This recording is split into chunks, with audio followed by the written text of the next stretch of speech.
Let's look at some of the entitlement scenarios for the EU data center. What you can see here are those various packages that I just took you through: BIM 360 Docs, Design, Glue, and Build. And as you can see, they span more than a product. Now, as we move on, those same packages, when you pay for those subscriptions, you get entitlement to more of these, more of the capability of what we've kind of termed next generation. But what we're talking about specifically today is from the 27th of February, we finally got the model coordination service up and running on the EU server also, and that's in addition to everything else that you have here. Now, the way that model coordination works is that we create these things called coordination spaces. And they are really a way of being able to say, this is a set of folders. So it's pointing, if you see the examples here, each of these spaces points at a set of a folder or a set of, like a hierarchy of folders within document management.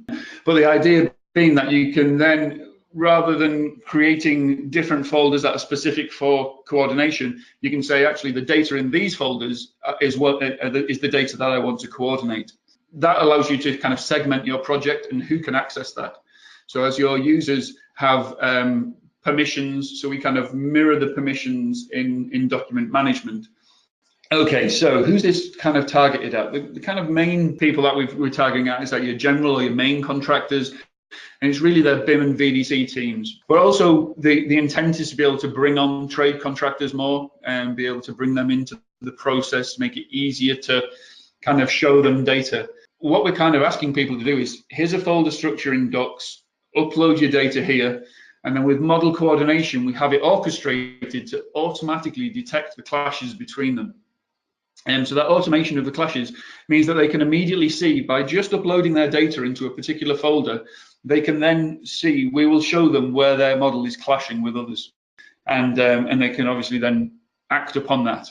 More to come on the roadmap in terms of the driving those behaviors. But that's the idea, that we can kind of try to encourage more of the trade contractors to get involved in this process by giving them more back than what they put in. They put their model in, we give them clash results and analysis data back. And then the key workflows are really being able to aggregate those views. So you've got lots of different models from different disciplines. You can kind of aggregate those together.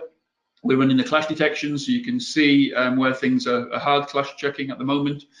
And you can assign those clash groups out as issues and be able to track that part of the BIM 360 issues process.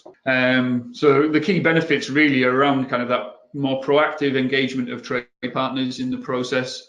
There's kind of more holistic project review and coordination across everything, and really trying to improve the coordination and accountability between the trades. And that really lends itself to the idea of using issues. So you're not just assigning them, you're assigning them with due dates, and you can kind of track the progress of those clashes as issues.